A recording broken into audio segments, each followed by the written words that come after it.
Seja muito bem-vindo aqui ao meu canal, eu sou o Ítalo e venho trazer para você mais um vídeo e principalmente para você, garotinho juvenil que está começando agora a fotografia, comprou a sua primeira DSLR e tá aí na dúvida, né, que agora é uma câmera com controles manuais, tem diafragma, obturador, ISO, o que é isso, né, cara? E ainda tu tem que saber utilizar isso para fazer uma fotografia, né, diferente do celular ou de câmeras semi-automáticas aí que você só precisa apertar muitas vezes o botão e a foto tá feita, né? Com uma DSLR, que é a mesma câmera que tá me filmando aqui, não é assim, né? Você precisa ter um certo conhecimento. Hoje eu quero simplificar para ti aí o entendimento, né, do obturador, do diafragma e do ISO para você ter já uma noção de quão importante é você utilizar isso, mas levando em consideração que depois de entender todas essas configurações de uma DSLR, o mais importante é a iluminação, tá? Se você me acompanha aí no Instagram, eu te convido então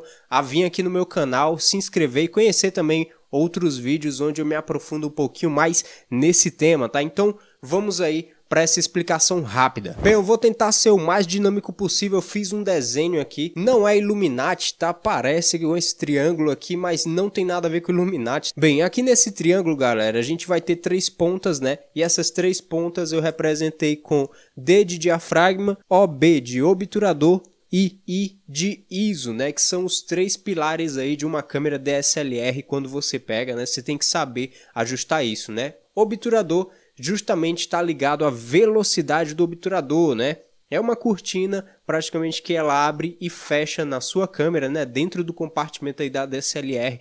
E você precisa entender que quanto maior a velocidade do obturador, né, mais congelada vai ser a imagem, né? Vamos supor um carro de corrida e passou na sua frente e você aumentou o obturador, esse carro vai ficar meio que congelado, né? Todas as fotos que você vê de jogador chutando uma bola ou qualquer movimento que está congelado, o obturador está alto, né? Para que ele possa então congelar essa imagem no momento ideal. Quando o obturador está baixo, com uma numeração mais baixa, a imagem vai ficar borrada, né? Você já pode ter visto aí alguém correndo e daí o fotógrafo foi lá, fez a foto e o cara ficou meio borrado.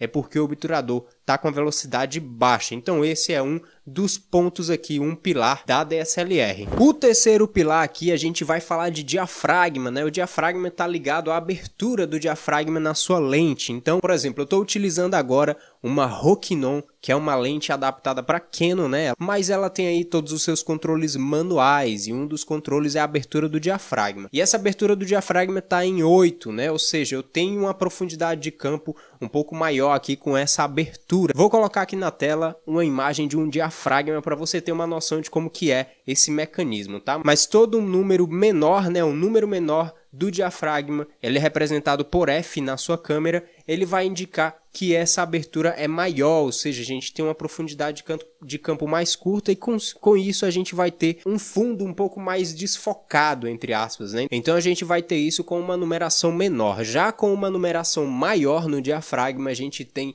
um campo muito mais fechado e uma profundidade de campo bem maior também na questão de nitidez, né? Ou seja, aqui vocês conseguem ver que tem uma certa nitidez entre eu como objeto principal e a luz aqui que está usando como recorte. E o que acontece, né? Por eu estar com uma abertura do diafragma maior em 8, né? Eu consigo ter uma nitidez que vem de mim até alguns elementos atrás de mim, então a gente tem uma profundidade de campo maior, tá? Mas quando essa numeração está baixa, né, como 2.0, 1.8, né, aí a gente vai ter somente o objeto principal que você escolheu para focar em nitidez. Bem, gente, depois do obturador, do diafragma, agora a gente vai para o ISO, né, que é o terceiro pilar aí que você precisa entender na sua câmera DSLR. E aqui muitas pessoas vacilam no ISO porque elas pensam que a melhor coisa então é ter uma câmera que tem uma sensibilidade de ISO muito mais alta, né? Como a Sony aí da vida, né? Muitas pessoas compram um Sony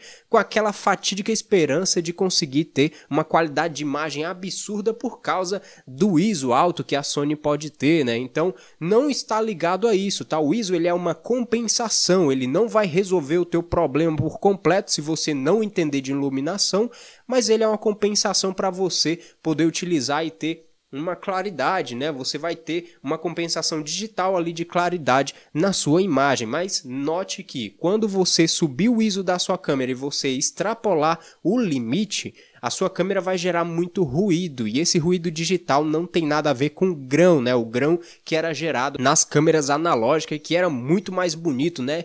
Dava aquele aspecto de textura. Já o ruído não, o ruído que é gerado através do ISO, né? O ISO mal selecionado, né? Mal setado, assim, querendo corrigir uma falha sua na câmera, na verdade vai trazer essa sujeira na imagem que fica uns pontinhos coloridos. E esse ruído aí danifica, perde a definição que a sua imagem poderia ter com um trabalho muito mais assertivo. Vocês podem ver que o obturador, diafragma e ISO são os três pilares então de uma câmera DSLR, né? Do que você precisa saber e aprender a utilizar eles em harmonia, mas sempre o principal vai ser iluminação, né? Coloquei aqui no meio, ó, esse solzinho aqui, né, brilhando, ou seja, é isso aqui, gente, ó, iluminação. Eu tô utilizando aqui um softbox na minha frente como um key light, né, uma luz de ataque aqui para iluminar minha pele, e eu utilizo ali no fundo uma luz de recorte, né? Vocês podem ver que esse brilho aqui, apesar de eu estar suado pra caramba, porque essas luzes aqui são bem quentes,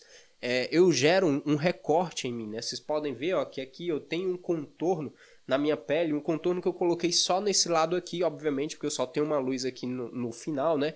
E essa luz vai entrar como um preenchimento aqui onde tem sombra, né? Ou seja, eu consigo gerar volume visual, tá, gente? Isso a gente faz não por causa das luzes em si, mas pelo conjunto, né? Eu estou trabalhando aqui com o conjunto em harmonia de obturador, diafragma e ISO e com as luzes, né? Que foto é luz, né? Então, se você quer aprender a fotografar, primeiro de tudo, aprenda a manipular a iluminação, tá? Porque sem ela, você não consegue fazer nada, a não ser aquelas fotos que parece que a pessoa tirou dentro de um presídio, né? As fotos escuras, não tem nenhuma definição e não tem nenhum porquê, né? Nem volume visual é gerado por causa disso. Então, aprenda a utilizar, né, a iluminação ao seu favor.